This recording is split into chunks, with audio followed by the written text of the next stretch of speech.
இந்த ப்ராஜெக்டில் என்னை ஃபஸ்ட்டு நான் தேங்க் பண்ணணும்னு நினைக்கிறது என்னோடய டைரக்டர் மிஸ்டர் கார்த்திக்.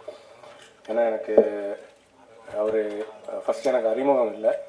ஒரு நாள் ஒரு ஃபோன் கால் வந்துச்சு. அவர் சொன்னார், சார் நீங்கள் எனக்கு கூட இருந்து பண்ணணும் அப்படின்னாரு. அண்ட் நான் அவரை மீட் பண்ணும்போது எனக்கு அவர் நரேட் பண்ண கதை எனக்கு ரொம்ப பிடிச்சிருந்துச்சு. ஏன்னா இட் இஸ் நாட் எப்போதுமே ஃபிலிம்ங்கிறது வந்து ஒரு என்டர்டெயின்மெண்ட்டை தாண்டி ஒரு ஏதோ ஒரு இட்ஸ் நாட் அபவுட் மெசேஜுங்கிற விஷயம் கிடையாது. பட் நம்ம தினம் லைஃப்பில் ஏதோ ஒரு இடத்துல ஒன்று பார்த்துட்டே இருப்போம், அதை கடந்து போயிட்டே இருப்போம். அப்படி ஒரு சம்பவத்தை வச்சு அவர் ஒன்று பண்ணியிருந்தார். ரொம்ப இன்ட்ரெஸ்டிங்காக அந்த பிளாட்டை பண்ணியிருந்ததை தாண்டி அதுக்கு பின்னாடி இருந்த பெரிய ஸ்டார் காஸ்ட் அதெல்லாமே கண்டிப்பாக ஒரு பெரிய விஷயமாக தான் இந்த படத்தில் பார்த்தேன். And second one, my producer எங்கள் மேலே ஒரு நம்பிக்கை வச்சு எங்களுக்கான எல்லா சோர்ஸும் சப்போர்ட்டையும் கொடுத்த எங்களுடைய ப்ரொடியூசருக்கு இந்த நேரத்தில் நன்றி தெரிவிச்சுட்டேன். அண்ட் ஓவராலாக இந்த டெக்னிக்கல் டீம், என்னோடய சினிமாட்டோகிராஃபர், ஆப்வியஸ்லி எங்கள் ஹீரோ, அவர் ஒரு பெரிய பலமாக இந்த படத்துக்கு இருந்திருக்காரு. நான் நிறைய நேரம் ஒரு விஷயம் லைக் ஒரு புக்கு ஒன்று சமீபத்தில் படிக்க இருந்தது, வை மென் ரேப் அப்படின்னு ஒரு புக். அந்த புக்கோட ஒரு ஒரு சின்ன இன்ட்ரெஸ்டிங்கான பாயிண்ட் என்னென்னா, எங்கே வந்து அந்த ஆணுக்கு வந்து அந்த மைண்ட் செட் டுவர்ட்ஸ் ஃபீமேல், ஒரு பெண் மேலே அவனோட ஆதிக்கம் இல்லை இந்த பாலியல் சீண்டல் இந்த மாதிரி விஷயம்லாம் எங்கே ஆரம்பிக்குது அப்படின்னு ஒரு சின்ன சர்வே பண்ணியிருந்தாங்க. அப்போ அதில் அந்த புக்கில் ஒரு இடத்துல ஒரு ஆத்தர் சொல்கிறாங்க, அதுவும் முக்கியமாக இந்தியாவில், ஏன்னா புக் ஃபுல்லாகவே ஒரு 5 ரேப்பிஸ்ட் பற்றி டாக்குமெண்ட் பண்ணியிருக்காங்க.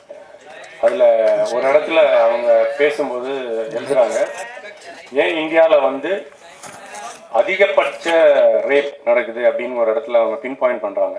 எங்கே நடக்குது அப்படின்னா, இந்தியாவில் ஒரு ஆண்மகன் சிறுநீர் கழிக்கிறத வந்து ஓப்பனில் எந்த கூச்சமும் இல்லாமல் தன்னுடைய அந்த விஷயத்தை எங்கே ஆரம்பிக்கிறானோ அந்த இடத்துலையே அவனுக்கு அந்த வக்ரம் ஆரம்பிச்சிருது அப்படின்னு ஆரம்பிக்கிறாங்க.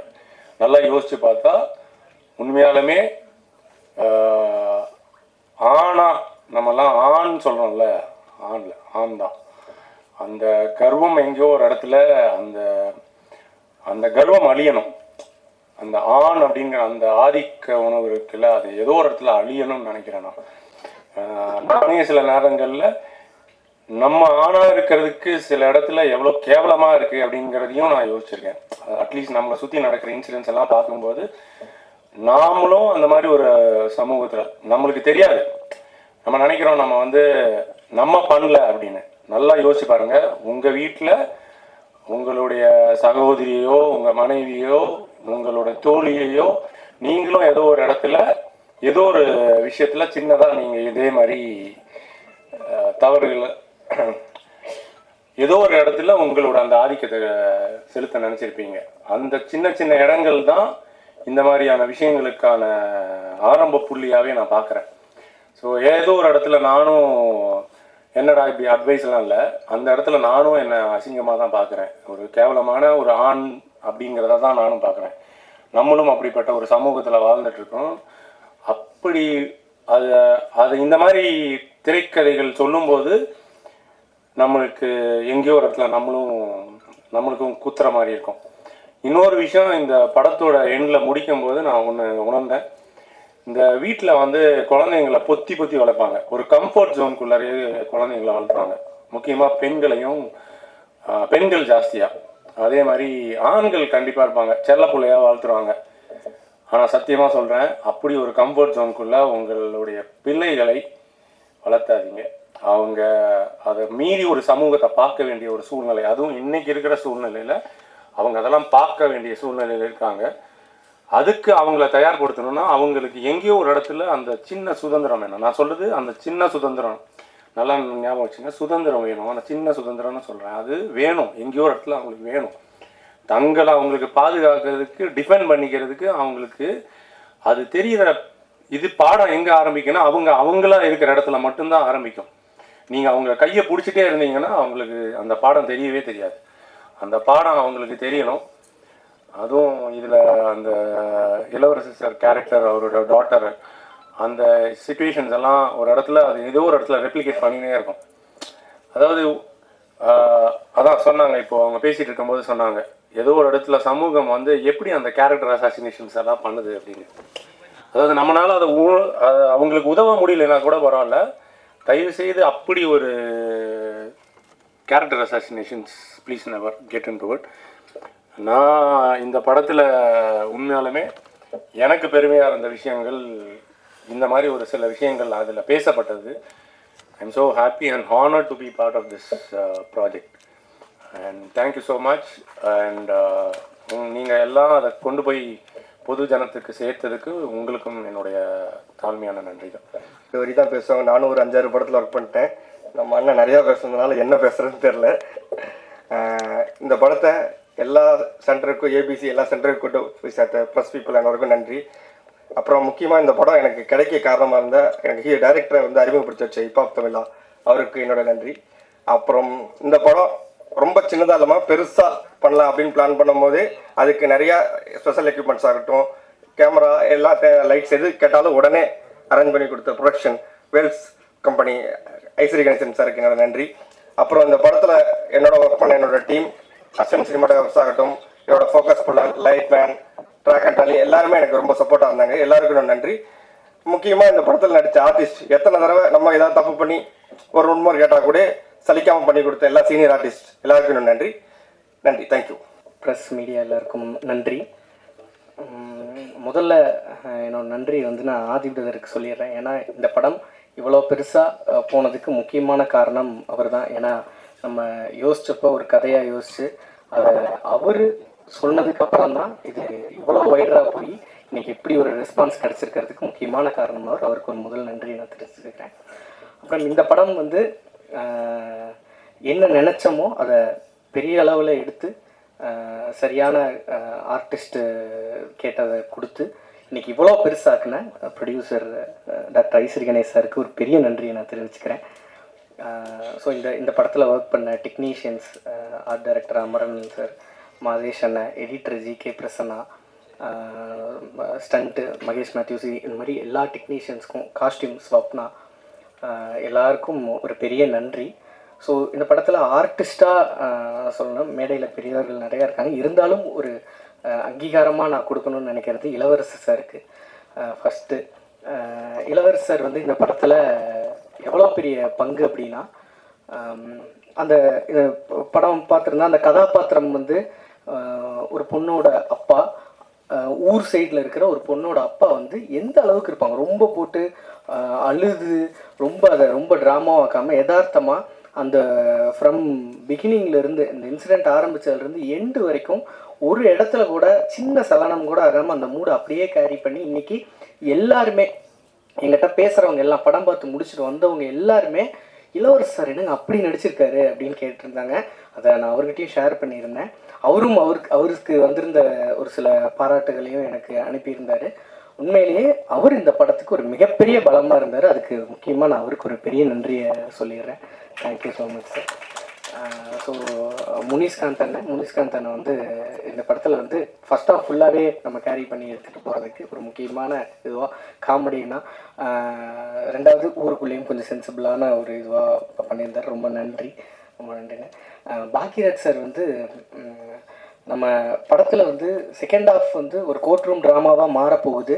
ஸோ அது ரொம்ப கதையிலிருந்து கொஞ்சம் அந்நியப்பற்றவும் கூடாது அப்படிங்கிறப்ப ஜட்ஜாக ஒரு அந்த சேரில் உட்கார்றதுக்கு ஒரு பெரிய ஒரு ஆளுமையான ஒருத்தர் இருக்கணும்னு பேசினப்ப நான் கேட்டவுடனே சொல்லியிருந்தாங்க, நீங்கள் கதை சொல்லி பாருங்க அப்படின்னாங்க.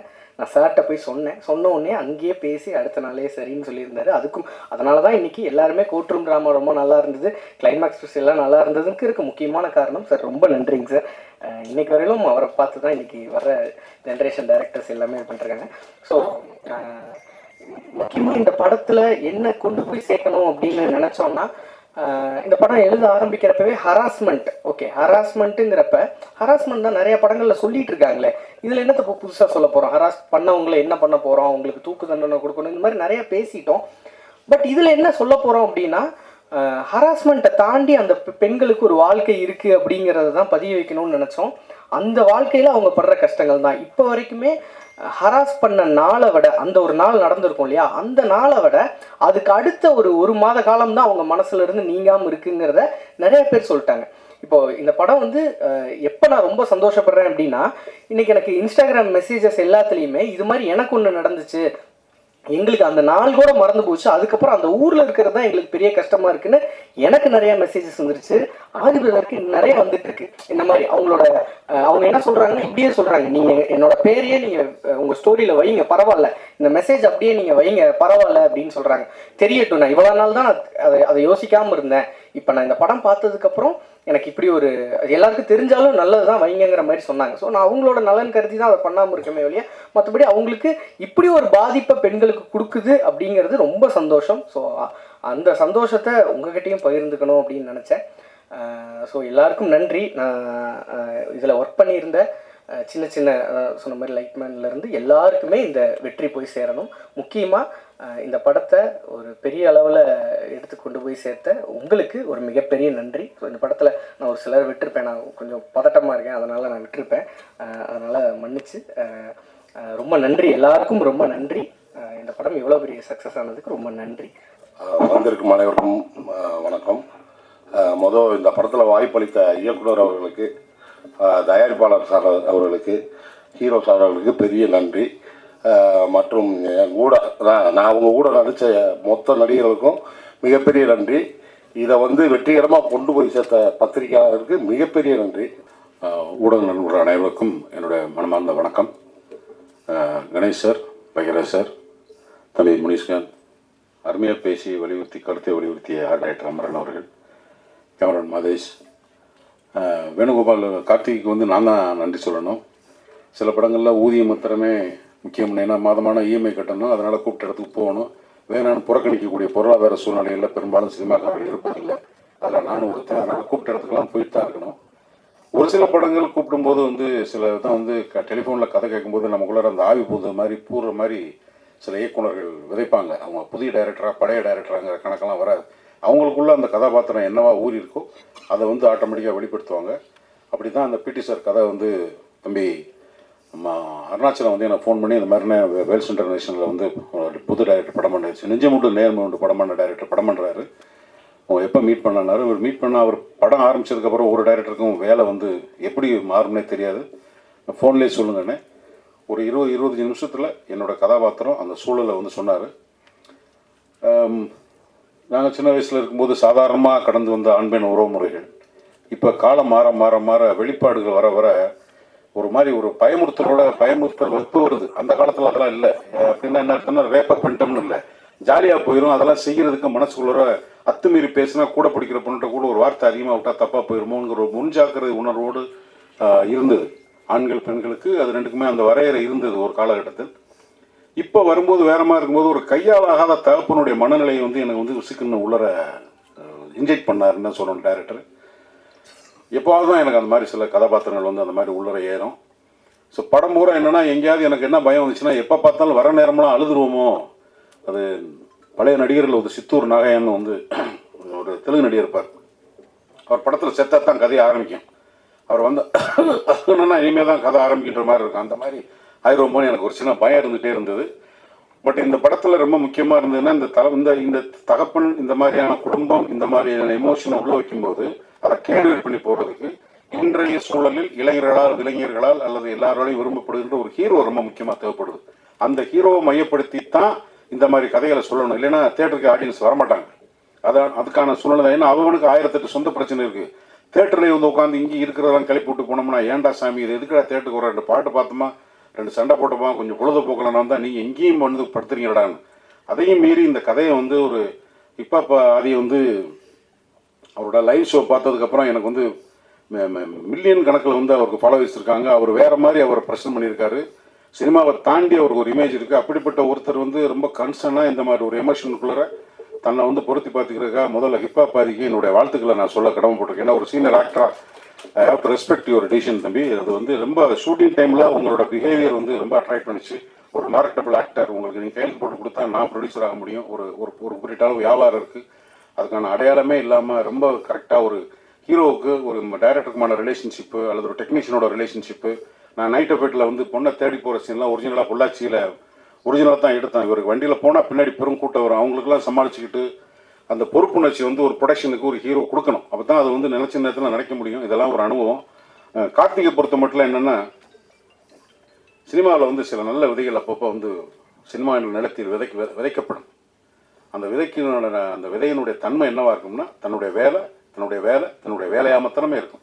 புறம் சீரம் கரம் நீட்டாமல் வேலையாக இருக்கும். அது மாதிரியே கேமராமேன் அமைஞ்சார், ஆர்ட் ரைட்டர் அமைஞ்சார், அசிஸ்டன்ட் ரைட்டர் அமைஞ்சாங்க. எல்லாருமே வந்து ரொம்ப ஃபோக்கஸ்டாக இருந்தாங்க. அந்த டீம் எந்த தேவையில்லாமல் ஒரு நாள் ஷூட்டிங் வந்து நின்றுச்சு, அது வரல இது வரல அப்படிலாம் இல்லாமல் ஒவ்வொரு மணி நேரமும் ஒவ்வொரு பணம் செலவாகும். ஒவ்வொரு செகண்டும் சினிமாவில் பணம் போயிட்டே இருக்கும். அது எண்ணி கொடுக்கும்போது தான் தெரியும். அந்த வலியை உணர்ந்து செய்யக்கூடிய இயக்குநர்கள் தான் இன்றைய எப்போவுமே சினிமாவுக்கு தேவை. அந்த வேலை எனக்கு வாய்ப்பு கொடுத்ததுக்காகவும் பொறுப்பை உணர்ந்து செயல்படுகின்ற ஒரு இயக்குநராக இருக்கிற கார்த்தி, நீங்கள் நல்லா இருக்கணும். இன்னும் உங்களுக்கு பண்மையில் நீங்கள் வளரணும் என்னோட வாழ்த்துக்களை கூறி, காலேஜ் சேர்மன், காலேஜுக்குள்ளே நடக்கிற ஒரு அக்கிரமம், இந்த மாதிரி ஒரு சேர்மன் வில்லனாக இருக்கார். ஆனால் படத்தை எடுத்தவர் ஒரு கல்வியினுடைய ஒரு பெரிய நிறுவனம் நடத்துகிறவர். இந்த கதை சொல்லி ஓகே பண்ணும்போது இது நடக்கிறக்கூடிய விஷயத்த சொல்கிறதுக்கு என்னடா நம்மகிட்டே வந்து ஒருத்தன் கதை சொல்கிறான், நம்ம வந்து ஒருத்தனை இன்ஸ்டியூட் நடக்கிற மாதிரி நினைக்காம இது சொல்லப்பட வேண்டிய விஷயம், இதை சொல்லணும். இந்த பிரச்சனை யார் செய்கிறானோ அவனை சேர்மா தவிர எல்லா கல்வி நிறுவனம் நடத்துகிறவங்க இல்லையங்கிறத கரெக்டாக பகுத்தறிந்து புரிந்து கொண்டு இதை படமாக்கி, இதை வெற்றி படமாக்கி, இந்த படத்துக்காக இன்றைக்கி ஒரு ப்ரெஸ் மீட் தேங்க்ஸ் கிவிங் பண்ணுறது எல்லாமே செலவு. சும்மா கூட வருது, அறிக்கை கொடுத்துட்டு கூட பண்ணலாம். இதை பண்ணுறதுன்றது ரொம்ப ரொம்ப நன்றி கணேஷ் சார், ரொம்ப ரொம்ப நன்றி. எனக்கு என்னாலும் ஆசிரியராக இருக்கின்ற என்னுடைய மரியாதைக்குரிய பாக்கியராஜ் சார், இந்த மாதிரி கூப்பிடும்போதெல்லாம் வந்து சின்ன பசங்க பண்ணுற படங்கள் இல்லைங்க அப்படின்னு ஏதாவது வேலை சொல்லி கூட தவிர்த்துருக்கலாம். எப்போ கூப்பிட்டாலும் வர்றது சினிமாவில் இருக்கிற கமிட்மெண்ட்டு தான் அது காமிக்குது. சார் இதை நாங்கள் வந்து உங்கள்கிட்ட வந்து கடைசி வரைக்கும் லேர்ன் பண்ணிக்கிறக்கூடிய விஷயம் நிறையா இருக்குது சார். அதில் இந்த படத்துக்கு நீங்கள் கொடுக்குற அந்த ஒத்துழைப்பும் நன்றி சார். தம்பி முனிஷ்காந்த் இன்னும் மென்மேல் வளரணும். எல்லோருக்கும் நன்றி. Prabhu, thank you so much for kind விட. படத்தில் வந்து கரெக்டான சமயத்தில் எனக்கு பேமெண்ட்லாம் கொடுத்த விக்கி, தம்பி அருணாச்சலம், பாலமுருகன் சார், ஆரோக்கியம், எல்லாத்துக்கும் என்னோட மனமார்ந்த நன்றி. அதுக்கப்புறம் இந்த கதாபாத்திரத்தை பற்றி எல்லா விமர்சனங்கள்லேயும் ஊடகங்களும் வந்து சமூக வலைதளங்களையும் சரி அச்சு மீடியாலாம் எழுதியிருந்தீங்க. ரொம்ப ரொம்ப நன்றி, வணக்கம்.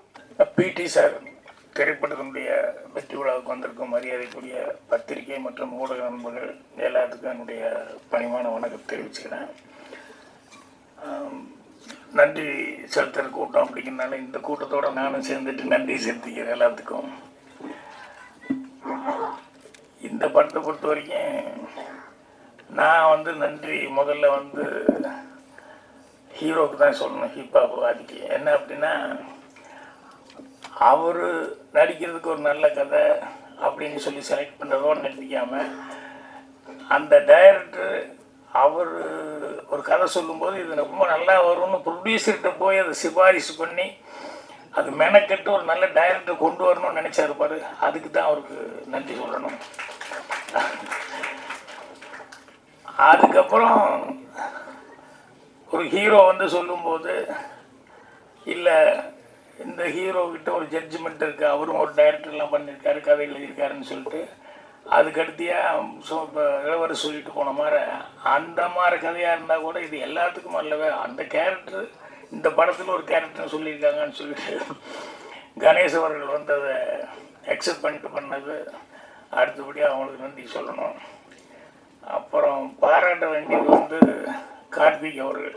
என்னென்னா, இவர் சான்ஸ் வாங்கி கொடுத்து அவர் சான்ஸ் கொடுத்து அதுக்கப்புறம் கிடைச்சதை வந்து ரொம்ப பொறுப்பாக ரெஸ்பான்சிபிளாக வந்து அந்த படத்தை வந்து கதைவசனம் எழுதி பண்ணியிருக்காரு. அது வந்து தனக்கு கிடைச்ச ஒரு சந்தர்ப்பத்தை நல்லபடியாக பயன்படுத்திக்கிட்டாரு, கடுமையாக உழைச்சார் அப்படின்ட்டு அவருக்கு என்னுடைய பாராட்டை தெரிவிச்சுக்கிறேன். அவர் ஈரோட்டுக்காரருங்கிறது படம் ரிலீஸ்க்கு அப்புறம் தான் தெரிஞ்சிட்டு, நானும் ஈரோட்டில் பிறந்ததுனால வாசம் மட்டும் அதே மாதிரி இருக்கேன்னு சொல்லிட்டு என்ன ஷூட்டிங் அப்பெல்லாம் கவனிச்சிக்கிட்டு இருந்தேன். சரி அந்த சைடாக தான் இருக்கணும் அப்படின்ட்டு. அப்புறம் நான் பிறந்த ஊரில் தான் அவரும் பிறந்திருக்காரு அப்படிங்கிறது அதுக்கப்புறம் தான் தெரிஞ்சுக்கிட்டேன். அது ஒரு கூடுதலான ஒரு சமாச்சாரமாக இருந்தது. சரி நம்ம ஊர்லேருந்து ஒருத்தர் வந்து மறுபடியும் அவரும் வந்து வெற்றி கொடி நாட்டிட்டார் அப்படின்ட்டு. அப்புறம் இங்கே பேசும்போது இந்த தொகுத்து வழங்கின ஐஸ்வர்யா அதுக்கு பேசுறதுக்கு என்ன மேட்ரு இருக்குன்னே தெரியலையே, என்ன பேச போகுது அப்படின்னு சொல்லிட்டு இதை எல்லோரும் நன்றி சொல்லுவார்கள் அப்படி இப்படின்னு சொல்லி சுருக்கமாக முடிச்சுக்க போகுதுன்னு நினச்சா அவங்க பல விஷயங்களை சொன்னாங்க. படத்தை பற்றியெல்லாம் நிறைய விஷயங்கள் வந்து அது இந்த மெட்டீரியல் அதெல்லாம் வந்து ரெடி பண்ணி வச்சுக்கிட்டேன், வரும்போது எழுதிக்கிட்டே உட்காந்துருந்தாங்க. அதுக்கப்புறம் அவங்க பேசும்போது பரவாயில்லையே விவரமாக பேசுகிறாங்க, நிறைய மேட்டர்லாம் ரெடி பண்ணிட்டான்னு. அப்புறம் இன்னொருத்தர் அவங்க பக்கத்துலேயே அந்த கடைசியில் உட்காந்து யாரோ ஒருத்தர் எழுதிட்டு இருந்தார், யாருன்னே தெரியல. அதுக்கப்புறம் பார்த்தா ஆர்ட் அவரும் உட்காந்து என்னமோ நோட் பண்ணிகிட்டே இருக்காரு அப்படின்னு கவனித்தேன். அப்புறம் ஆர்ட் அப்புறம் சொன்னாங்க. அப்புறம் இப்போ பேசும்போது தான் கவனித்தேன் அவர் நிறைய விஷயம் வச்சுருக்காரு அப்படின்னு சொல்லிட்டு. அவர் சொல்லும்போது ஒரு விஷயம் சொன்னார், இந்த ரேப்பு அப்படி இப்படிங்கிறதெல்லாம் சொல்லி ஆண்கள் அப்படின்னே சொல்ல, அது தவிர்க்க முடியாத ஒரு சமாச்சாரம். இந்த ஆண்களுக்கு ஏதோ ஒரு ஈர்ப்பு இருந்துகிட்டே இருக்குங்க, அது ஜீன்ஸ்லேயே ஏதோ இருக்குன்னு நினைக்கிறேன். பெண்கள்னாலே ஆண்கள் அப்படின்னு சொல்லி ஒரு ஈர்ப்பு அப்படிங்கிறது அதை ஆராய்ச்சி பண்ணி தான் கண்டுபிடிக்கணும். ஏன்னா இது சொல்லுன்னு சொன்னோம்னா, பட்டினி சொல்லுன்னா லைனாக சொல்லுவான். நான் சொன்ன மாதிரி தமிழ்ந்தி சாவித்திரி அது இது நல்லா இப்படி ஏதாவது சொல்லிக்கிட்டே போயிட்டுருப்பாங்க. ஏகப்பட்டினி வருதுன்னா ஒரே ஒரு ஆள் தான் சொல்லிக்கிட்டு இருப்பாங்க, வேறு யாருக்கும் சொல்லவே மாட்டீங்க. ஏன்னா பெருசாக சொல்கிறது இல்லையில்ல, ஒன்றா ஸ்ரீராமன் ஸ்ரீராமன். அதனால் அது ரேர் கேஸுன்னு நினைக்கிறேன். அந்த மாதிரி இருக்கிறது ரொம்ப ரேர் கேஸுன்னு நினைக்கிறேன். அதனால் அவர் சொல்லும்போது அந்த இன்னும் நிறையா விஷயங்கள் அவர் படிச்சிருக்காரு. காரணம் நேரங்கிறது கம்மியான விஷயங்கள் மட்டும் சொன்னார். அடுத்தபடி நான் வந்து அசிஸ்டன்ட் டைரக்டர் ஆகும்போது நான் ஒரு புத்திசாலித்தனமாக பண்ணதாக நான் நினச்சிக்கலாம். ஆனால் அது நான் வந்து எவ்வளோ கன்னினஸாக பண்ணேன்னு எனக்கு தான் தெரியும். என்னென்னா, இந்த அசிஸ்டன்ட் டைரக்டர் ஆகும்போது கிளாப் கொடுத்துருவாங்க. அந்த கிளாப்பு நம்ம தான் கிளாப் அடிக்கணும். அப்புறம் அது அவ்வளோ பெருசாக அதை தூக்கிட்டே சுற்றிட்டு இருக்கணும். அதோடைய இந்த டைலாக்கு ஸ்கிரிப்ட் அது இதெல்லாம் வச்சுட்டு இது கிளாப் அடிக்கிறதுனா ஒவ்வொரு ஷாட்டுக்கும் அங்கே நம்ம ரெடியாக இருந்து கிளாப் காமிக்கணும், இல்லைன்னா அடிக்கணும். அப்படிங்கிறதுனால இது ஒரு இடைஞ்சலாகவே இருக்கு. மற்ற ஆர்டிஸ்ட்டு போய் டைலாக் சொல்கிறதுக்கோ அதுக்கோ இதுக்கோ அதெல்லாம் கவனிக்கிறது மற்றதுக்கெல்லாம் வந்து இது கிளாப் அடிக்கிறது பெரிய ஒரு தொல்லையான வேலையாக இருக்குது. இது எப்படியாவது அவாய்டு பண்ணிக்கணும் அப்படின்னு சொல்லிட்டு இது எப்படா அவாய்டு பண்ணுறதுன்னு சொல்லி பார்த்தேன். அங்கே சோம்நாத் ஆர்ட் டைரக்டர், அவர்கிட்ட அசிஸ்டண்ட்டாக சேகர்னு ஒரு ஆள், அவருடைய அசிஸ்டண்ட்டாக இருந்தாப்புல. அவர் எல்லாத்துலேயும் பூந்துக்குவாப்புல, அசிஸ்டன்ட் டைரக்டர் மாதிரி எல்லா வேலையும் பார்க்குறது பிடிக்கிறது அப்படின்னு சொல்லிட்டு. அந்த ஆள் துருதுருன்று கிளாப் அடிக்கிறதுல வந்து தெரியுமா, அப்போ தான் ஃபஸ்ட்டு படம் எப்படி அடிக்கணும் தெரியுமா அப்படின்னு எல்லாம் என்கிட்ட கேட்டுக்கிட்டே இருந்தாப்புல. சரி இந்த ஆள் கொஞ்சம் தெரியும் போலக்கு அப்படின்னு சொல்லிட்டு வேணுன்னே நான் ஷார்ட் 5 அப்படின்னு சொல்லிட்டு பை 3 டேன்னு சொல்லி உளர்னேன். வேணுன்னேன் என்னையா சொல்கிற, நீ ஒரு கிளாப்பு கூட கரெக்டாக சொல்ல தெரியலையான்னு 2 தடவை பார்த்தாரு. பை பை பை டெக் டெக் டெக் அப்படின்னு 2 தடவையும் தப்பாக சொல்ல ஆரம்பிச்சோன்னே உடனே டேரக்டர், யோ சேகரிங்க வா, என்னையா நீ ஒரு கிளாப்பு கூட கரெக்டாக சொல்ல தெரியலன்னு சேகர்ட்டு கொடுத்தாரு. அவன் ஸ்டைலாக வாங்கிட்டு அப்படியே அடித்தான். அதோடு சரி நான் அப்படியே ஒதுங்கிட்டேன். அதுக்கப்புறம் கிளாப்பே தூக்குற வேலை இல்லை. அப்புறம் தப்பிச்சுக்கிட்டேன் நான். எதுக்கு இது சொல்ல வந்தேன்னு இவ்வளோ பெரிய கதை, இந்த இளவரசு தான் இந்த கதை எனக்கு ஞாபகம் வருது. அவருடைய தொழில் வேறு, அவர் முதல்ல வந்தது இல்லைங்களா. இவர் என்ன தப்பு பண்ணி கேமராமேனே நீ நடிக்க போட, நீ எல்லாம் இதில் சரியாக வரமாட்டேற அப்படின்னு சொல்லி என்ன சொல்லி அனுப்பிச்சாங்கன்னு தெரியல. ஆனால் இன்றைக்கி ஸ்கோர் பண்ணிட்டு இருக்காரு. எல்லா கேரக்டரும் காமெடியும் பண்ணுறாரு, சீரியஸும் பண்ணுறாரு. எனக்கு படம் பார்க்கும்போது இவ்வளோ நல்ல கேரக்டர் பண்ணிக்காரு அப்படின்னு சொல்லிட்டு அது யாருக்கு என்ன வரணுமோ அது எப்படி சுற்றினாலும் அது ஏதோ ஒரு விதத்தில் வந்து தான் சேரும். அதனால் இளவரசு அவர்கள், முனிஷ்காந்த் இவங்க எல்லாமே வந்து இந்த படத்தில் சிறப்பான முறையில் நடிச்சிருந்தாங்க. நான் சொன்ன மாதிரி அந்த கதையினுடைய இதை வந்து கேட்டுக்கிட்டு அவர் சொன்னதை வந்து கார்த்திக் அவர்கள் ரொம்ப மெனக்கெட்டு கரெக்டாக பண்ணியிருந்தார். அவருக்கு வந்து ஆர்ட் டைரக்டர் மாதிரி நம்ம மாதேஷ் கேமராமேன் மாதிரி இவங்க எல்லாமே வந்து இன்னும் ஆஃபீஸ் ஸ்டாஃப் முதற்கொண்டு எல்லாருமே அவருக்கு ஃபஸ்ட்டு படங்கிற மாதிரி இல்லாமல் எல்லாருமே ரொம்ப நல்ல கோஆப்ரேட் பண்ணியிருந்தாங்க. ஸோ அந்த படத்தில் வேலை பார்க்கும்போது ஒரு ஜாலியான ஒரு டீமாக வேலை பார்த்துட்டு வந்தோம். அப்புறம் படம் பார்க்கும்போதும் ரொம்ப நிறைவாக இருந்தது. முன்னாலேலாம் வந்து 50 ஒரு 70 100 நாள் உடனே தான் படம் அதுதான் வெற்றி விழா வரும். இப்போ 175 நாளுங்கிறது இப்போ அப்படி இல்லை, 5ஆவது நாள் 7ஆவது நாளே வந்து வெற்றி விழான்னு. அப்புறம் படம் வந்து முன்னாலெல்லாம் ப்ரிவியூ அப்படி இப்படிங்கிறதுலாம் இருந்தது. இப்போல்லாம் தேட்டரில் தான் கொண்டு போய் ப்ரெஸ்ஸே கொண்டு போய் உட்கார வைக்கிறாங்க. முன்னாலேயே சொல்லிகள் ஏதாவது கெடுத்து விட்டா என்ன பண்ணுறது அப்படிங்கிற மாதிரி இவங்களுக்கும் பாதி பயம், யாரும் தைரியமாக படமும் போடுறதில்ல.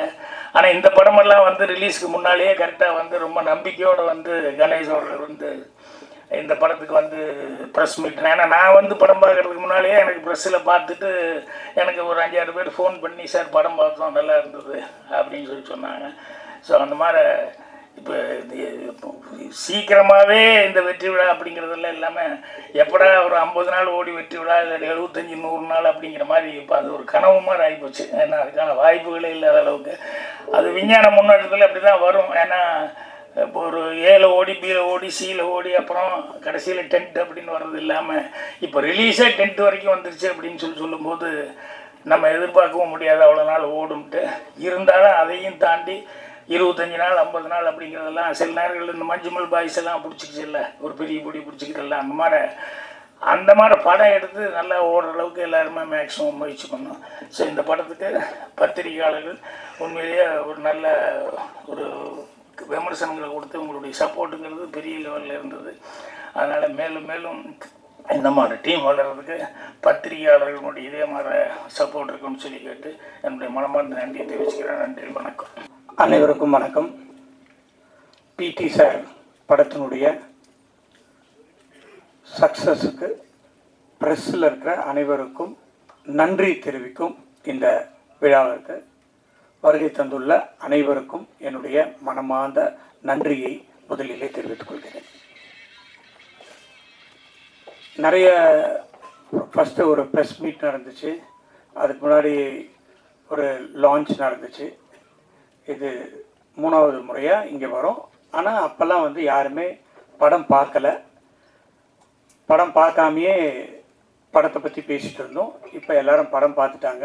இன்றைக்கி வந்து 3வது வாரமாக கிட்டத்தட்ட இன்றைக்கி மட்டும் 120 தேட்டரில் படம் ஓடிட்டுருக்கு தமிழ்நாடு முழுவதும்.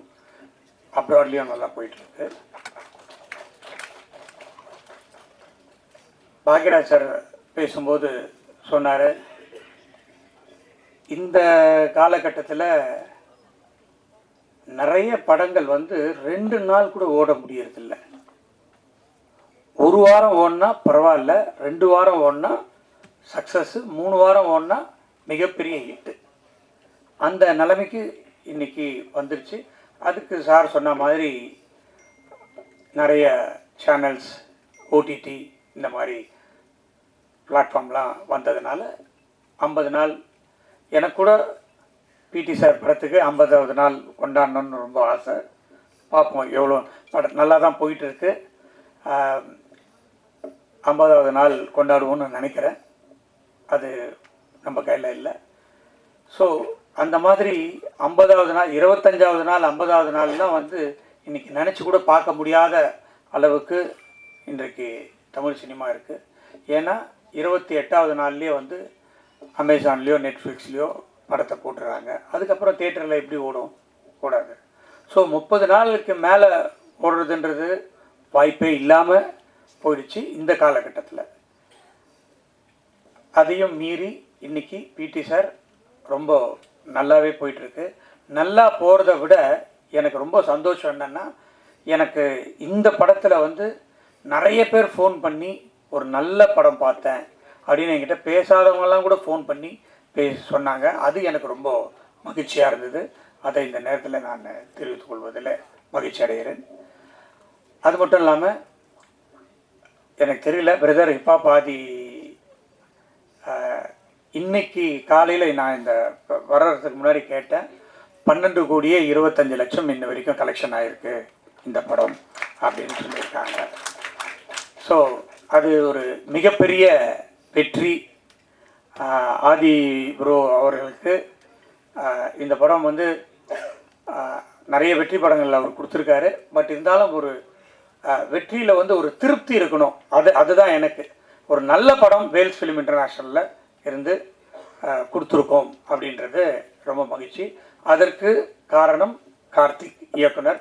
நீங்கள் எல்லாரும் படம் பார்த்துருப்பீங்க. படத்தில் எந்த ஒரு சீன்லேயுமே எந்த ஒரு இதுலையுமே ஒரு தொய்வு இல்லாமல் அந்த ஸ்க்ரீன் ப்ளே ஆகட்டும், அந்த டைலாக் ஆகட்டும், அந்த கிளைமேக்ஸ் ஆகட்டும், எல்லாமே வந்து ரொம்ப நீட்டாக பண்ணியிருக்காரு. ஒரு சிறந்த ஒரு இயக்குனராக வர்றதுக்கு அவருக்கு நிறைய வாய்ப்பு இருக்குது. அது வேல்ஸ் ஃபிலிம் இன்டர்நேஷ்னலே கொடுக்கும் அப்படின்றத இந்த நேரத்தில் நான் தெரிவித்துக் கொள்வதில் ரொம்ப மகிழ்ச்சி. அடுத்த படமும் வேல்ஸ் இன்டர்நேஷ்னலில் பண்ணுறாருன்னு நான் ஏற்கனவே அறிவிச்சிருக்கேன். அதை மீண்டும் இங்கே வந்து இந்த நேரத்தில் சொல்கிறதுல எனக்கு ரொம்ப மகிழ்ச்சி. இந்த படத்தில் நடித்த அனைவருமே ரொம்ப தத்ரூபமாக, அது கேப்டன் ஆஃப் த ஷிப்புன்னு சொல்கிறது வந்து டைரக்டர் தான் சொல்லுவோம். அந்த டைரக்டர்னால அந்த கேரக்டர்ஸ் எல்லாருமே ரொம்ப நல்லா பண்ணியிருந்தாங்க. அஃப்கோர்ஸ் அவர் கேட்ட கேரக்டர்ஸ் எல்லாம் நாங்கள் கொடுத்தோம் ஆக்டர்ஸை, அதுவும் ஒரு ப்ளஸ் பாயிண்ட்டு தான். பட் அதனால் எனக்கு கூட பட்ஜெட் நிறைய ஏறிடுச்சுன்னு சொன்னேன். நான் டைரக்டருங்களுக்கெல்லாம் கொஞ்சம் சொல்லிக்கிறதுக்கு இதுதான், இந்த மேடை தான் கரெக்டாக, நிறையெல்லாம் செலவு பண்ணாதீங்க, சிக்கனமாக படம் எடுங்க, நல்ல படம் எடுங்க அப்படின்றது தான் என்னுடைய வேண்டுகோள். இந்த படம் ஒரு நல்ல படம், சிக்கனமாகவும் எடுத்துருக்குறோம். ஆர்டிஸ்ட்லாம் நிறையா வந்தவுடனே அது பெரிய படம் ஆயிடுச்சு. முனிஷ்காந்த் சார் வந்து ஃபர்ஸ்ட் ஹாஃபில் வருவார், ரொம்ப நல்லா காமெடி பண்ணிட்டு போவார். அதே மாதிரி பாண்டியராஜன் சார், தியாகராஜன் சார் ரொம்ப நல்லா நடிச்சிருந்தார். இளவரசு சார் சொல்லவே வேணாம், எல்லா பத்திரிகையிலும் அவரை பற்றி எழுதாத பத்திரிகையே கிடையாது. நான் உண்மையிலேயே இந்த படத்தை ரிவ்யூ தான் இது வரைக்கும் நான் ரிவ்யூலாம் படிக்கவே மாட்டேன். பட் இந்த படத்தில் என்ன தான் எழுதியிருக்காங்க அப்படின்னு பார்த்தேன். எல்லாருமே ரொம்ப நல்லா எழுதியிருந்தீங்க. உங்களால் தான் இன்றைக்கி இந்த படம் இந்த அளவுக்கு ரீச் ஆச்சு. அதுக்கு இன்னொரு முறையும் நான் உங்களுக்கு நன்றி சொல்லிக்கொள்ள கடமைப்பட்டிருக்கிறேன். இப்பா பாதி பிரதர் தான் இந்த படத்தை எனக்கு எடுத்துகிட்டு வந்து கொடுத்தாரு. அதில் எனக்கு ஃபஸ்ட்டு படம் அவரோட சேர்ந்து ரொம்ப மகிழ்ச்சியாக இருந்தது. அவரோட சேர்ந்து ஒர்க் பண்ணது, நான் வந்து மியூசிக் டைரக்டராக கோமாளின்ற படத்தில் ஒர்க் பண்ணோம். அப்போ எனக்கு அவர் அவ்வளோ பழக்கம் கிடையாது. இந்த படத்தில் அவர் ஹீரோவாகவும் 25வது மியூசிக் பண்ணியிருக்கிற படமாகவும் இது அமைஞ்சது. படத்துடைய ரீரெக்கார்டிங் தனியாக பேசப்பட்டது. அதுக்கும் அவர் இந்த படத்தில் அவரை தவிர வேறு யார் நடிச்சிருந்தாலும் இந்த அளவுக்கு போய் சேர்ந்துருக்குமா அப்படின்றது எனக்கு ஒரு டவுட்டு தான். ஸோ டைரக்டர் வந்து கரெக்டாக சூஸ் பண்ணார். அவருக்கு கொடுத்த பாத்திரத்தை அவர் ரொம்ப பிரமாதமாக பண்ணி இன்றைக்கி சக்ஸஸ் காணதுக்கு காரணம் ஆதி ப்ரோ. ப்ரோ நம்ம நிறைய படம் பண்ணணும் ப்ரோ. பாக்யராஜ் சார் வந்து கிளைமேக்ஸில் வந்து ஒரு கலக்கிட்டு போயிடுவார். நான் கூட கேட்டேன் டைரக்டரை, பாக்யராஜ் சார் பெரிய ஆர்டிஸ்ட்டு வேணுமான்னு. இல்லை சார் அவர் வந்தால் தான் சார் அந்த கிளைமேக்ஸ் நிற்கும் அப்படின்னாரு. இல்லைப்பா எனக்கு ரொம்ப வேண்டப்பட்டவர், நானே பேசிடுறேன், ஒன்றுமே பிரச்சனை இல்லை, வந்து பண்ணிடுவாருன்னு சொன்னோம். அதே மாதிரி வந்து பண்ணி அந்த கிளைமேக்ஸை தூக்கி கொடுத்தாரு பாக்யராஜ் சார். கேமராமேன் ரொம்ப அழகாக நல்லா பண்ணியிருந்தார். முன்னாடியே பேசினாங்க ஆர்ட் டைரக்டர் ரொம்ப பேச மாட்டாருன்னு சொல்லிட்டு. ஆனால் ஆர்ட் டைரக்டர் ரொம்ப பேசினார், ஆனால் கருத்தோடு பேசினார். இதுதான் ஃபஸ்ட்டு டைம் அவரை இங்கே நான் மீட் பண்ணுறது, ரொம்ப சந்தோஷம். அப்போது அதுக்கப்புறம் ப்ரொடக்ஷன் பிரபு, கேஆர் பிரபு, அவர் எல்கேஜியினுடைய டைரக்டர், படத்தினுடைய டைரக்டர், இந்த படத்தினுடைய க்ரியேட்டிவ் ப்ரொடியூசர், அவருக்கு கூட விக்கி, இவங்கெல்லாம் வந்து இந்த படத்தை சக்ஸஸ் ஆகிறதுக்கும் மற்ற எல்லா ப்ரொடக்ஷன்ஸ் மேனேஜர்ஸும் சேர்ந்து உருவாக்கியிருக்கோம். இந்த படத்துலேருந்து இனிமேல் வேல்ஸ் ஃபிலிம் இன்டர்நேஷ்னல் ஒரு நல்ல படங்களை கொடுக்கணும் அப்படின்ற ஒரு பொறுப்பை எனக்கு மக்கள் கொடுத்துருக்காங்க. அதை நிச்சயமாக நான் செய்வேன் அப்படின்றத இந்த நேரத்தில் தெரிவித்துக்கொண்டு, இதை வெற்றி படமாக்கிய அனைவருக்கும் என்னுடைய மனமார்ந்த நன்றியை தெரிவித்து விடைபெறுகிறேன். நன்றி, வணக்கம். அனைவருக்கும் வணக்கம். ரொம்ப மகிழ்ச்சியாக இருக்குது, ரொம்ப சந்தோஷமாக இருக்குது.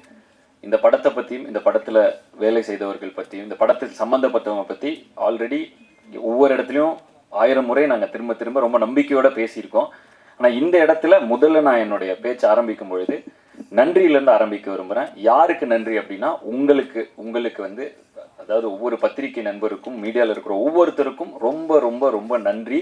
ஏன்னா இது ரியாலிட்டியாக பார்த்துட்டு இருக்கிற எங்களுக்கு தெரியும் இந்த படத்தை நீங்கள் எப்படி கொண்டு போய் இதை சேர்த்துனீங்க அப்படிங்கிறதும். அதனால தான் இந்த படம் இன்றைக்கும் தொடர்ந்து, நேற்று கூட சில தேட்டரில் ஹவுஸ்ஃபுல், இந்த வீக்கெண்ட் வந்து இப்போ ஹவுஸ்ஃபுல்லாக ஓடிட்டுருக்கு. தொடர்ந்து அடுத்த வீக்கெண்டும் நம்பிக்கையோடு இருக்காங்க, தேட்டரில் பேசுகிறப்ப நம்பிக்கையோடு இருக்காங்க.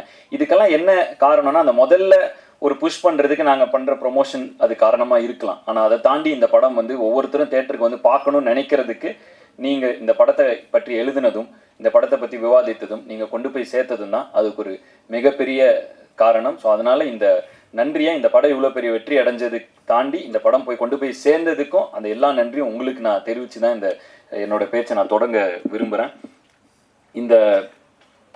இந்த நன்றிகளை தாண்டி எனக்கும் இந்த படத்தை பற்றி நிறைய எல்லா விமர்சனங்களையும் படித்தேன், எல்லா விமர்சனங்களையும் பார்த்தேன். உங்கள் கருத்துக்கள் எல்லாமே உங்கள் பாராட்டுக்கு ரொம்ப ரொம்ப நன்றி. நிறைய கருத்துக்கள் அதில் இருந்துச்சு, அது எல்லாமே கேட்டேன். தொடர்ந்து உங்கள் கருத்துக்களை எடுத்துக்கொண்டு மேன்மேலும் என்னை மெருகேற்றி இன்னும் நல்ல படங்களில் நடித்து இன்னும் நல்ல கதைகளை தேர்ந்தெடுத்து இன்னும் நல்லா நடிக்க முயற்சி பண்ணி தொடர்ந்து என்னுடைய நல்ல கலைப்படைப்புகளை கொடுக்க நான் முயற்சி செஞ்சுட்டே இருப்பேன். இப்போ என்னுடைய இந்த படத்தை பற்றி என்ன இந்த நன்றி, இதுக்கு முன்னாடி நிறைய இதில் ரொம்ப கான்ஃபிடென்ட்டாக பேசினேன். ஆனால் இப்போ வந்து நன்றியை தெரிவிக்க வேண்டிய இடத்துல இருக்கேன்.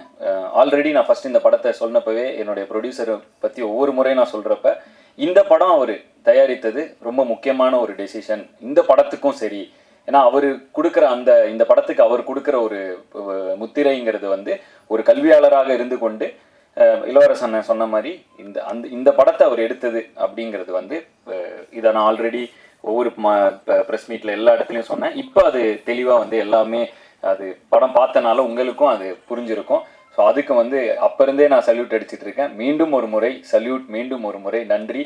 இந்த படம் இவ்வளோ பெருசாக எல்லா இடத்துலையும் போய் சேர்ந்ததுக்கு ஒரு முக்கிய காரணம். இன்னொன்று, அவரை பற்றி நான் ஒரு விஷயம் இந்த இடத்துல நான் சொல்லணும். இந்த படம் வந்து லாபகரமான படம்ங்கிறது நான் ஒரு 3 நாள் முன்னாடி சந்தித்தோம் எல்லாரும். இப்போ லாபகரமான படம் அப்படிங்கிறதுல அவர் சந்தோஷமாக அவர் பகிர்ந்துக்கிட்டாரு, சந்தோஷம்.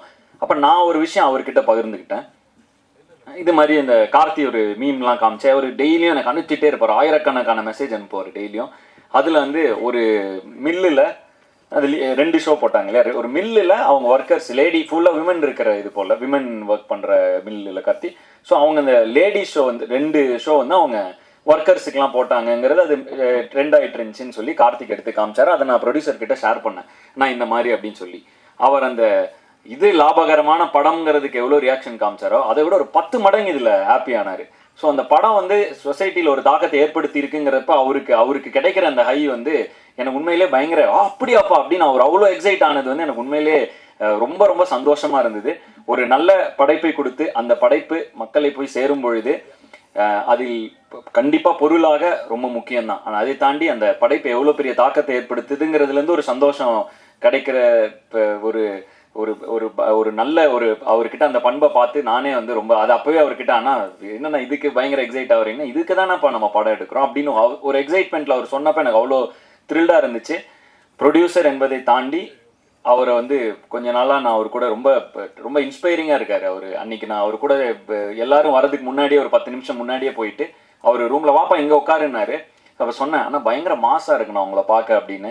ஒரு 4 பேர் வராங்க, இது பண்ணுறாங்க, கையெழுத்து போடுறாரு. இதில் வந்து இன்னொரு விஷயம் நடந்துச்சு. எனக்கு ஒரு தெரிந்த ஒருத்தர் வந்து ஒரு இந்த மாதிரி அவங்க கல்லூரியில் சேரணுங்கிறதுக்காக ஒரு இது கொடுத்துருந்தாங்க, உனக்கு சாரை தெரிஞ்சால் நீங்கள் கொடுங்க அப்படின்னு சொல்லி ஒரு ஹெல்ப்பாக கொடுங்கன்னான நான் கொண்டு போய் அந்த எனக்கு வந்து ஆனால் என்னென்னா ஒரு சின்ன ரிக்வெஸ்ட் அப்படின்னு கொடுக்குறப்ப அவர் கொடுத்தோன்னே என் கூட வேலை செஞ்சால் அது கண்டிப்பாக கேட்க தான் செய்வாங்க அப்படின்னு உடனே அங்கேயே எடுத்து பார்த்து உடனே ஒரு பிஏவை கூப்பிட்டு இது எப்படி ப்ராசஸ் பண்ணுறது, இது யார்கிட்ட சொல்லுங்கள். எனக்கு வந்து பயங்கர ஷாக்கிங்காக இருந்துச்சு. இங்கே ஒரு கையெழுத்து போகிறாரு, அங்கே ஒரு கையெழுத்து போகிறாரு, இப்படி போகிறாரு, அந்த பேப்பர் வாங்குறாரு, அப்புறம் திரும்ப ஃபாலோ பண்ணுறாரு. அது என்னாச்சு? அப்புறம் அவர் வந்து அந்த பிஏ வந்து சொல்கிறாரு, ஆல்ரெடி இது வந்து வந்திருக்கு, இந்த நம்ம ரிக்வெஸ்ட் வந்திருக்கு சார், இதை ப்ராசஸ் பண்ணிட்டுருக்கோம், அது என்னென்னு பார்த்தா உங்களுக்கு ஃபாலோ அப் பண்ணுங்க என்னென்னு அப்படின்னு. அது எனக்கு வந்து ரொம்ப பயங்கர இன்ஸ்பைரிங்காக இருந்துச்சு. அந்த இவரை பார்க்குறப்ப அருகிலிருந்து பார்க்கும் பொழுது ஒரு ஆண்டர்ப்ரனராகவும் சரி, ஒரு கல்வியாளராகவும் சரி, ஒரு தயாரிப்பாளராகவும் சரி, ஒரு மனிதராகவும் சரி, ரொம்ப இன்ஸ்பைரிங்கான ஒரு பர்சனாலிட்டியாக இருக்கார். இப்போ உங்கள் கூட படம் பண்ணுறது மட்டும் அது வந்து ஒரு சின்ன விஷயம் தான். உங்களை தொடர்ந்து சும்மா உங்கள் கூட ஒரு ஃப்ரீ டைம் கிடைச்சா கூட எனக்கு போதும். உங்ககிட்ட இருந்து கற்றுக்கிறதுக்கு நிறைய விஷயங்கள் இருக்குது. ரொம்ப இன்ஸ்பிரேஷனாக இருக்கீங்க நீங்கள். ஸோ அதுக்கு உங்களுக்கு ஒரு நன்றி. தொடர்ந்து உங்களோட படம் செய்கிறதுக்கு நான் ரொம்ப ரொம்ப இந்த பிடி சார் செய்ததுக்கு ரொம்ப பெருமைப்படுகிறேன், ரொம்ப மகிழ்ச்சி அடைகிறேன். தொடர்ந்து உங்கள் கூட வேலை செய்கிறதுக்கு ரொம்ப நான் ஆர்வமாகவும் இருக்கிறேன். இந்த படம் இவ்வளோ பெரிய ரீச் ஆனதுக்கு இந்த படத்தில் இருந்த இவ்வளோ ஆர்டிஸ்ட்களை கொண்டு வந்து சேர்த்த ப்ரொடியூசர் கொண்டு வந்து சேர்த்தாலும் அந்த ஆர்டிஸ்ட் இந்த கதையில் நம்பி ஒரு சின்ன பையன் நடிக்கிறான் அப்படிங்கன்னா படத்தில் வந்து ஒரு சின்ன கோர்ட் ரூம் ட்ராமா, மிகப்பெரிய இந்திய சினிமா மிகப்பெரிய ஜாம்பவான் பாக்யராஜ் சார் வந்து அந்த ஒரு சின்ன கோர்ட் ரூம் ட்ராமா, அந்த கோர்ட் ரூம் ட்ராமாவில் அவர் இல்லைன்னா அது அந்த கோர்ட் ரூம் எவ்வளோ எங்கேஜிங்காக இருந்திருக்குங்கிறது டவுட்டு தான். ஸோ அவருடைய பங்கு மிகப்பெரியது. ஆனால் இது எல்லாமே வந்து படத்தோட ஆரம்ப காலகட்டத்திலேருந்து இன்றைக்கி சக்ஸஸ் மீட் வரைக்கும் கூடவே பயணித்து எங்களெல்லாம் உற்சாகப்படுத்துறது. இது அவருக்கு ஒரு சின்ன விஷயமா இருக்கலாம், ஆனால் எங்களுக்கு இது உண்மையிலே மிகப்பெரிய ஊக்கம் இதை தொடர்ந்து எங்களுக்கு கொடுத்துக்கிட்டே இருக்காரு. ஸோ ரொம்ப நன்றிங்கண்ணா. நீங்கள் எல்லா ஃபங்க்ஷனுக்கும் எல்லா இதுலேயும் நீங்கள் வந்து எங்களை வந்து ஊக்கப்படுத்திக்கிட்டே இருக்கீங்க. ஸோ ரொம்ப ரொம்ப நன்றி. அண்டு இளவரசு அண்ணன் ரொம்ப ஒரு ஆக்டிங்கை நான் வந்து இந்த நிறைய விஷயங்கள் இந்த படத்தில் கொஞ்சம் எனக்கு கண்ணை திறந்து இன்னும் ஆக்டிங் வந்து எப்படி அவர் கிட்டத்தட்ட வாழ ஆரம்பிச்சிருந்தார். ஒரு 5 நிமிஷம் முன்னாடி அவர் வந்து இளவரசு அண்ணனாவே இல்லை, அவர் அந்த கேரக்டராக திடீர்னு மாறிடுறாரு. ஒரு 3 நிமிஷம் முன்னாடி அந்த ஜோனுக்குள்ளே போனோன்னே லிட்ரலாகவே பக்கத்தில் இருக்கப்ப தெரியுது இவ்வளோ டெடிக்கேட்டடாக அவ்வளோ சின்சியராக கிட்டத்தட்ட இந்த கேரக்டராக மாறிடுறாரு கொஞ்ச நேரத்துக்கு. அவரோட அப்புறம் அந்த கட்டு சொல்லி ஒரு 1 மினிட் ஆகுது அவர் அதுலேருந்து வெளியே வர. எனக்கு இது மிகப்பெரிய ஐ ஓப்பனர். ஏன்னா பொதுவாக வந்து நான் வந்து டயலாக்லாம் படித்து பயங்கரமாக ப்ரிப்பேர் பண்ணுவேன், ஸ்டண்ட்டுன்னு அது முன்னால் ப்ராக்டிஸ் பண்ணுவேன், எல்லாம் பண்ணுவேன். ஆனால் அந்த செட்டில் அந்த நேரத்தில் அந்த மொமெண்ட்டில் அந்த கேரக்டராக இருக்கிறது எவ்வளோ இம்பார்ட்டண்ட்டுங்கிறது வந்து அதை நான் ஸ்க்ரீனில் பார்த்தப்ப அவர் அங்கே நடிக்கிறப்ப ஒன்று தெரிஞ்சுது. அங்கேயே அவர்கிட்ட சொன்னேன், ஆனால் பயங்கரமாக இருக்குது நீங்கள் நடிக்கிறதுன்னு சொன்னேன். ஆனால் அதை ஸ்க்ரீனில் பார்க்குறப்ப அது எப்படி ஒரு அந்த கேரக்டருக்குள்ளேயே இருந்தால் அது எப்படி எங்கேயுமே மிஸ் ஆகாமல் அது ஒரு முழுமையாக இருக்குங்கிறது வந்து எனக்கு ஒரு பெரிய லேர்னிங். விமர்சனங்கள்லாம் படிக்கிறப்ப இந்த சீனில் இப்படி ஸ்கோர் பண்ணியிருக்கணும், இந்த சீனில் நிறைய பேர் விமர்சனம் பண்ணியிருந்தாங்க. எனக்கு வந்து அவர் ஒவ்வொரு தடவையும் அவரோட அந்த இதுதான் வந்துச்சு. ஒருவேளை இளவரசன் மாதிரி அந்த கேரக்டருக்குள்ளேயே இருந்துட்டா மேபி இங்கே இந்த சீனில் எக்ஸ்ட்ரா நடிச்சு இந்த சீனில் இன்னும் கவனம் செலுத்தணும், அது மாதிரி இல்லாமல் அந்த கேரக்டராகவே மாறிடலாம் அப்படிங்கிற ஒரு ஹேக்கை வந்து இந்த படத்தில் நான் தெரிஞ்சுக்கிட்டேன்.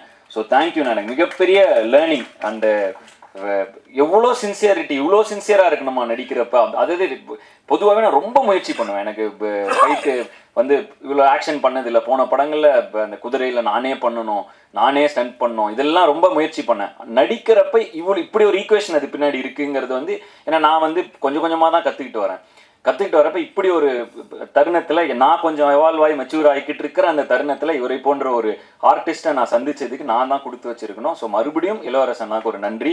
அதை தாண்டி பிரபு சார், பெரிய பெரிய ஜாம்பவான்கள் இருந்தாங்க இந்த படத்தில். பிரபு சார் இருந்தார், அண்டு ராஜா பட்டிமன்ற ராஜா சார் இருந்தார், அவர் கேரக்டர் ரொம்ப பேசப்பட்டுட்டு இருக்கு. தேவதர்ஷினி மேம், நிறைய பேர் இந்த படம், வினோதினி மேம், இந்த படம் முழுக்க ஆர்டிஸ்டாக இருந்தாங்க.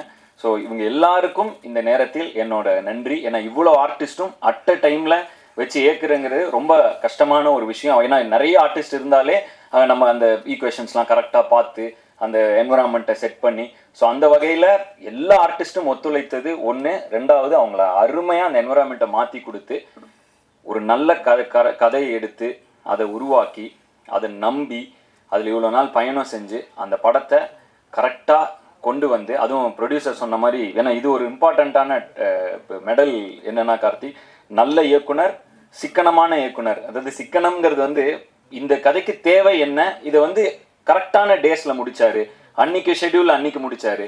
அதனாலேயே இந்த படம் எங்கள் எல்லாருக்கும் மகிழ்ச்சியாக இருக்க காரணம் என்னென்னா இந்த படம், ஏன்னா ஒரு படம் அப்படிங்கிறது வந்து பேர் சம்பாதிக்கிற அளவுக்கு பொருளும் அதுலேருந்து வரும்பொழுது தான் தொடர்ந்து அதை திரும்ப ஊக்கப்படுத்தி அப்படி தான் வந்து திரும்ப நல்ல படங்கள் கொடுத்துட்டே இருக்கிறதுக்கு ரெண்டுமே முக்கியம். ஸோ அந்த மாதிரி ஒரு லாபகரமான படம் அமைய காரணம், லாபம்னா என்ன, காஸ்ட் ப்ரைஸ் மைனஸ் இதுதான் ப்ராஃபிட்டுமாங்க. ஸோ அந்த காஸ்ட் ப்ரைஸை வந்து கண்ட்ரோலில் வைக்கிறது வந்து டைரக்டர் கையில் அது மிகப்பெரிய பங்கு இருக்குது. ப்ரொடக்ஷன் கூட ஒரு ஒரே யூனிட்டாக இணைந்து நடத்தினா தான் அது முடியும். ஸோ அந்த வகையில் கார்த்திக் வந்து ஒரு மிகப்பெரிய பாராட்டு. சூப்பராக பண்ணீங்க கார்த்திக், பயங்கர எஃபிஷியண்ட்டாக ஒரு படம் எடுக்கிறதுங்கிறது ரொம்ப இம்பார்ட்டன்ட். அதை சூப்பராக பண்ணீங்க. அண்ட் ஏன்னா ப்ரொடியூசர் உங்கள் மேலே அவ்வளோ நம்பிக்கை வச்சு அவ்வளோ ஆர்டிஸ்ட் கொடுக்குறப்ப அது நீங்கள் வந்து எந்த வகையிலும் ஒரு மாதிரி அதில் குழம்பாமல் தெளிவாக அதை எடுத்தது உங்களுக்கு மிகப்பெரிய பாராட்டு. அண்ட் இன்னைக்கு இந்த படத்துக்கு கிடைச்சிட்டு இருக்கிற பாராட்டுக்களை ஒவ்வொரு இடத்துலேருந்தும் பார்க்கும்பொழுது ரொம்ப சந்தோஷமாக இருக்குது. 2-3 விஷயங்கள் தருணங்கள், நாங்கள் வந்து தமிழ்நாடு முழுக்க டூர் போனேன். இந்த படத்தை வந்து எனக்கு வந்து ரசிகர்களோட பார்க்கணுன்னு ஆசைப்பட்டு தமிழ்நாடு முழுக்க போனோம். சில இடங்களில் நடந்த சில விஷயங்கள் அதை நான் இன்ஸ்டாகிராம்லேயும் ஷேர் பண்ணிகிட்ருக்கேன், என்னோட பர்சனல் பக்கங்களில் ஷேர் பண்ணிகிட்ருக்கேன். சில விஷயங்கள் எனக்கு ரொம்ப நெகிழ்ச்சியாக இருந்துச்சு. கார்த்தியும் கூட இருந்தார், மாதேஷனும் கூட இருந்தார், நாங்கள் 3 பேர் தான் போனோம். அதாவது ஒரு அம்மா ஈரோட்டில் ஒரு அம்மா வந்து தேங்க்யூ அப்படின்னு சொல்லி ஒரு தொடர்ந்து அதை நான் ஷேர் பண்ணுறேன். இப்போ தொடர்ந்து அந்த இதில் தொடர்ந்து ஒரு 30 செகண்ட்ஸ் வந்து தேங்க்ஸ் ஃபார் த மூவி அப்படின்னு அவங்க ஒரு இதாகி வந்து பர்சனலாக அவங்க நான் கிளம்புறப்ப அவங்க கையெல்லாம் பிடிச்சி அது வந்து ரொம்ப எங்களுக்கு ஒரு மாதிரி நெகிழ்ச்சியாக இருந்தது. அண்டு ஒவ்வொரு இடத்துலையும் எங்களை ரொம்ப க்ளோஸாக ரிசீவ் பண்ண மாதிரி எங்களுக்கு ஒரு ஃபீல் இருந்துச்சு. அதுவும் முக்கியமாக திருப்பூரில் ஸ்ரீசக்தி தேட்டரில் நாங்கள் வந்து படம் பார்த்து அந்த கூட்டத்தில் வரப்போ 2 பாட்டிங்க, 2 பாட்டிங்க. அவங்க வந்து அவங்களுக்கு கண்டிப்பாக என்னை யாருன்னு தெரிஞ்சிருக்க வாய்ப்பே கிடையாது. அவங்களுக்கு வந்து அவங்க சான்ஸே கிடையாது அவங்களுக்கு. அவங்க வந்து அங்கே தேட்டரில் வேலை பார்க்குற பாட்டிங்கன்னு நினைக்கிறேன்.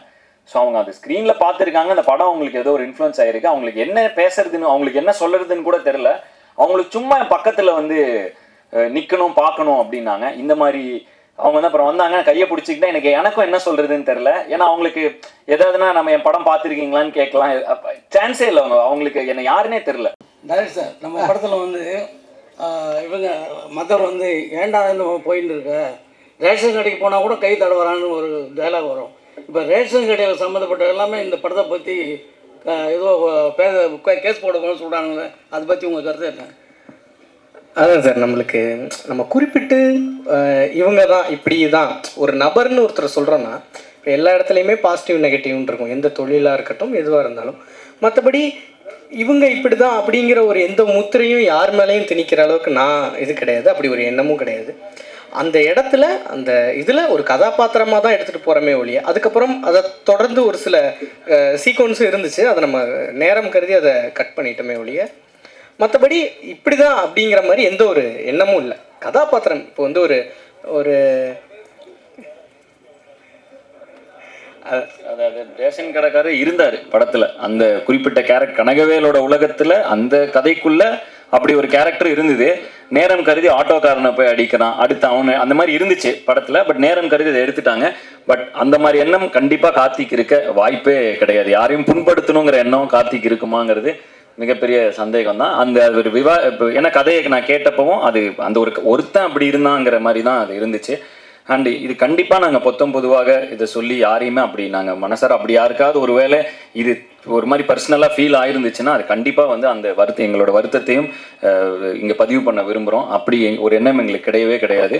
இன்ஃபேக்ட் இந்த படம் ஒரு கல்வியாளர், ஒரு கல்வி தந்தைங்கிற ஒரு விஷயத்தை வச்சு வருது. எங்கள் ப்ரொடியூசரே ஒரு மிகப்பெரிய எஜுகேஷனலிஸ்ட். ஸோ அதனால் நாங்கள் அதை அப்படி பொதுவாலாம் அப்படி இது பண்ண முடியும். அது ரொம்ப முடிந்தளவு யாரையும் காயப்படுத்தக்கூடாதுங்கிறது எங்கள் எண்ணம். அப்படி ஏதாவது காயப்பட்டிருந்தா தயவு செய்து எங்களை மன்னிச்சுக்கணும்.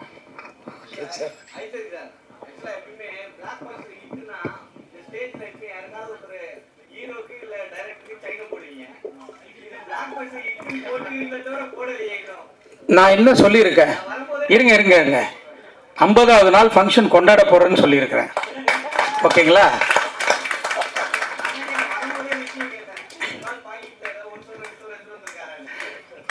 அதெல்லாம் ரொம்ப கம்மியாகிடும். இந்த படத்துக்கு பெருசாக கொடுக்கணும்.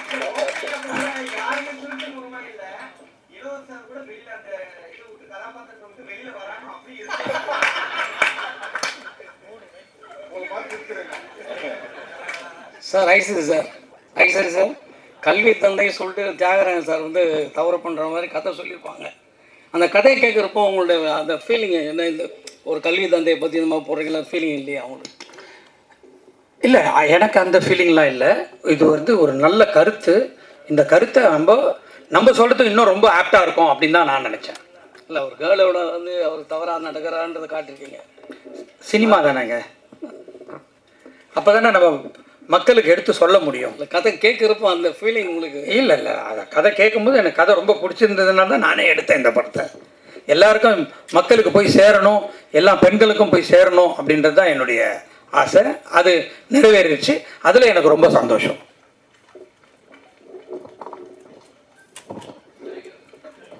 ரிப்பாபாதி சார், இப்போ நம்ம தமிழ்நாட்டில் இந்தியாவில் இந்த மாதிரி செக்ஷுவல் அபியூஸ்மெண்ட்டுக்கு எதிராக போக்சோ சட்டம் இதெல்லாம் நிறைய இருக்குது. இன்னும் வந்து ஸ்கூலில், காலேஜில், பணிபுரிய இடங்கள்லாம் இந்த மாதிரி இதை தடுக்கிறதுக்கு என்ன செய்யணும்னு நீங்கள் நினைக்கிறீங்க? நிறைய ஸ்கிரிப்ட் பார்த்துருப்பீங்க, நிறைய பார்த்துருப்பீங்க, மக்கள்கிட்ட பேசியிருப்பீங்க. உங்களோட தனிப்பட்ட கருத்தாக என்ன இருக்கு? நான் ஒரு பத்திரிக்கையில் பார்த்தேனே, இந்த படம் ரிலீஸ் ஆகி ஒரு 4வது நாள் எல்லாம் படக்குழுவுக்கும் எல்லாருக்கும் ஷேர் பண்ணேன். ஒரு பத்திரிக்கையில் இதை பற்றி எழுதியிருந்தாங்க. 100 பேர்த்தில் 82 பேர் இருக்கிறது, 82 அந்த மாதிரி ஒரு, அதாவது ரொம்ப அதிகமாக 82 பேர் என்னமோ இதை பற்றி வெளியே சொல்கிறது இல்லை, இது எங்கேயுமே சொல்கிறது இல்லைங்கிற மாதிரி ஒரு ஆர்டிக்கலை ஒரு பத்திரிக்கை வந்து இந்த படம் ரிலீஸ் ஆகி அந்த வாரத்தோட சண்டே அன்னைக்கு இதை போட்டிருந்தாங்க. நான் எல்லாருக்கும் ஷேர் பண்ணேன். அந்த ஆர்டிக்கல்லே இதுக்கான பதிலை சொல்லியிருக்காங்க. இதோட பிரச்சனை என்ன அப்படின்னா வந்து அது ஒரு பத்திரிக்கையாளர், ஒரு ரெஸ்பான்சிபிளான ஒரு பத்திரிக்கையாளர் அந்த டைமில் அதை ரிப்போர்ட் பண்ணணும்னு எடுத்து அது ஒரு ஆர்டிக்கலாக கம்பைல் பண்ணி எழுதியிருக்காரு. அது வேணால் அது எங்கே இருக்குன்னு தெரியல, நான் கண்டிப்பாக என்னோட இதில் கூட நான் ஷேர் பண்ணுறேன், என்னோட இன்ஸ்டாவில் கூட ஷேர் பண்ணுறேன்.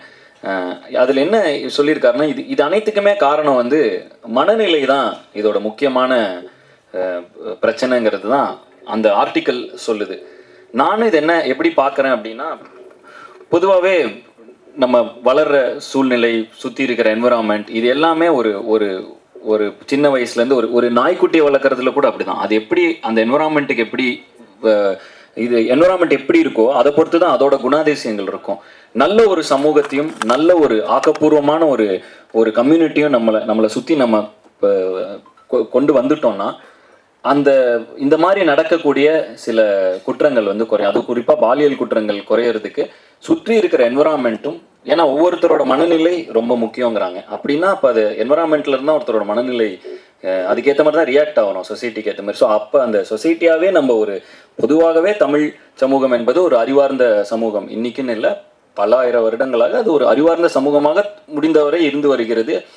அப்படிப்பட்ட ஒரு இதில் வந்து இன்னைக்கு வந்து நம்மளுக்கு ஒரு எக்ஸ்ட்ரா இப்போ நிறைய நடக்கிறனால சொல்கிறேன், ஒரு எக்ஸ்ட்ரா கேர் இருக்க வேண்டியது, இந்த சமூகத்து மேலே ஒரு அக்கறை நமக்கு எல்லாருக்கும் இருக்க வேண்டியது முக்கியம்னு பார்க்குறேன். இது வந்து மனநிலை சம்மந்தப்பட்ட ஒரு பிரச்சனையாக தான் நான் பார்க்குறேன். டைரக்ட் சார், படம் மூவி முடிஞ்சு வெளில வரும்போதும் கேட்ட கேள்வி தான், ரியல் சேர்மன் காலேஜ் சேர்மன் வந்துட்டாரு, ரியல் சேர்மன் ஏன் வர மாட்டுறாரு? இல்லை, அவர் வரக்கூடாதுன்னு இல்லை, யாரும் பேசவும் இல்லை, தியாகராஜன் சாரை பற்றி யாரும் பேசவும் இல்லை. இல்லை அப்படிலாம் இல்லை, அவர் ஆல்ரெடி போன இதில் பேசியிருந்தோம், ஒரு இன்டர்வியூவில் பார்த்தீங்கன்னா பேசிகிட்டு இருக்கோம். நீங்கள் அத்தனை பேர் அதை அவரை பற்றி பேசியிருக்கீங்க. அப்படிலாம் இல்லை, அவர் வந்து இப்போ அவர் உடல்நலத்தையும் கருத்தில் கொண்டு நாங்கள் ஐயோ ஸோ அதனால அவரை நாங்கள் டிஸ்டர்ப் பண்ணுறது அவ்வளோ கரெக்டாக இருக்காது. நீங்கள் இப்போ நாங்கள் இங்கேயுமே வந்து இப்படி ஒரு விழா நடக்க போகுது அப்படின்னோம், நிறைய இப்போ அதாவது பாக்யராஜ் சாராகட்டும், அவங்க வந்து அவங்களோட ஆசீர்வாதங்களை கொடுக்கணும்னு அவங்க வந்தது வந்து நாங்கள் வந்து வந்தவங்களுக்கு ரொம்ப நன்றின்னு தான் சொல்ல முடியும். வராதவங்க வந்து அது அவங்களுக்கு அவர் சார் ரொம்ப ஆல்ரெடி அவருக்கு ஹெல்த் இஷ்யூஸ் இருக்குது. ஸோ அவரை அப்படி நீங்கள் அது எதுவும் இது பண்ணாதீங்க. எங்களுக்கு அவர் படத்தில் அவ்வளோ பெரிய ஒரு விஷயம் நடந்திருக்கு இல்லையா, எங்களுக்கு ரொம்ப ஹாப்பி தான்.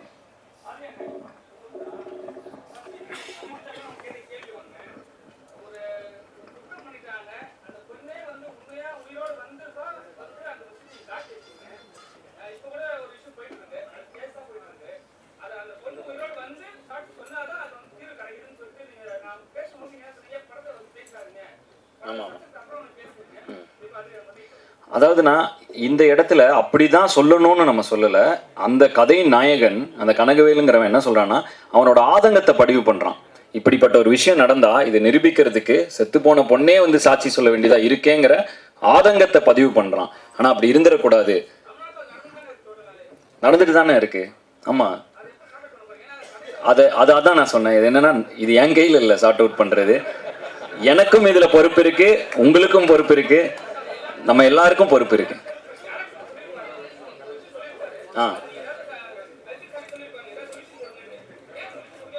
இதுக்கு சொல்யூஷன் வந்து என் கையில இருந்தா கொடுத்துருப்பேன், இவர் கையில இருந்தா கொடுத்துருப்போம். பட் இந்த சொல்யூஷன் நம்ம சமுதாயம் மொத்தம் நம்ம எல்லார் கையிலும் இருக்குதுங்கிறனால இதுக்கான சொல்யூஷனை நம்ம தான் எல்லாரும் சேர்ந்து எழுத போறோம். இல்ல, அது சொல்யூஷன் இல்லை, அது ஆதங்கம். இப்படி பொண்ணு உயிரோட வர வேண்டியது இருக்கேங்க நம்ம ஆதங்கப்படுறான். அப்ப இதுக்கான தீர்வு என்னன்னா, அது நம்ம ஒவ்வொருத்தரோட கையிலும் இருக்கு. நம்ம இதை எப்படி நம்ம இந்த சமூகத்துக்குள் என்ன விதைக்கிறோமோ அதுவாக தான் இந்த சமூகம் ஒரு 10 வருஷம் கழிச்சு மாறுது. ஸோ தொடர்ந்து ஆக்கப்பூர்வமான விஷயங்களையும் நல்ல விஷயங்களையும் நம்ம தொடர்ந்து நீங்கள் எழுதுவது மூலமாகவும் நாங்கள் படைப்பதன் மூலமாகவும் நம்ம பண்ணிக்கிட்டே இருந்தோம்னா கண்டிப்பாக இந்த சமூகம் ஒரு நல்ல சமூகமாக ஒரு ஆல்ரெடி ஒரு நல்ல லேர்ன்ட் எஜுகேட்டட் இதாக தான் நிறைய உலக அரங்கில் நம்ம பார்க்கப்படுகிறோம், தமிழர்களாக பார்க்கப்படுகிறோம். தொடர்ந்து இது பண்ணா புரியல, இல்ல அரசியல் நான் சக்சஸ் மீட். தேங்க்யூ. நம்ம குரூப் போட்டோக்கான டைம்